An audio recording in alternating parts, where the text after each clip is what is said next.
કચ્છના અબડાસામાં વરસાદે તબાહી સર્જાવી।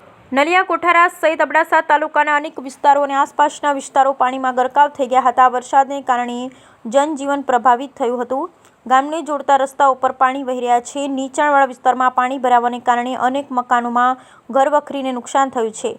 કચ્છના વિવિધ વિસ્તારો છેલ્લા 2 દિવસથી ભારે વરસાદ ચાલુ છે, જેના કારણે અત્યાર સુધીમાં 4થી વધુ લોકો પૂરના પાણીમાં તણાઈ જવાથી મૃત્યુ પામ્યા છે। નીચાણવાળા વિસ્તારમાં રાહત બચાવની કામગીરી તંત્ર દ્વારા શરૂ કરી દેવામાં આવી છે।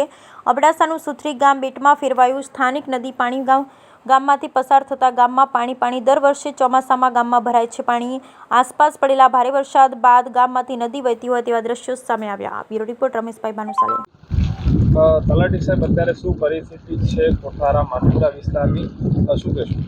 જી, અત્યારે હાલે કોઠારા માનપુરા વિસ્તારમાં અંદાજિત 1000 માણસો અત્યારે આગળ વસવાટ કરે છે, જે પૈકી 70 થી 80% લોકોના ઘરોમાં પાણી ઘૂસી ગયું છે। વહીવટીતંત્ર દ્વારા તેઓને સ્થળાંતર કરીને આશ્રય સ્થાનો જેવા કે પ્રાથમિક શાળા છે, સેવાકીય સંસ્થાઓની અંદર એ લોકોને અત્યારે હાલે મોકલી દેવામાં આવેલ છે અને વહીવટીતંત્ર દ્વારા તેમના માટે જમવાની વ્યવસ્થા પણ કરવામાં આવેલ છે। गुजरात के कच्छ में पहले 24 घंटे से बारिश हो रही है, क्या कहेंगे?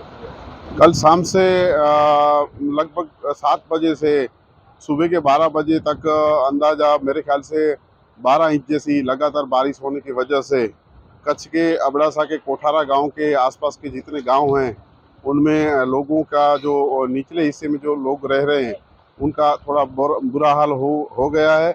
और आज यहाँ जो सेवा की संस्था हैं और यहाँ का वहीवटी तंत्र है, सभी साथ मिलकर जो निचले हिस्से के जो हैं लोग उनको निकाल के हम एक सेफ जगह पे ले जा रहे हैं।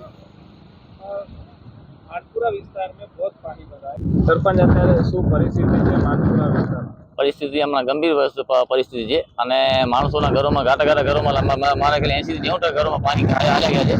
અને જે અમે વ્યવસ્થા કરી અમે તંત્રએ, ગામના અગ્રણીઓ, પછી આ યુવા છે એ લોકોએ આગળથી રહેવાની, પછી જમવાની એ અમે વ્યવસ્થા કરી રાખી છે।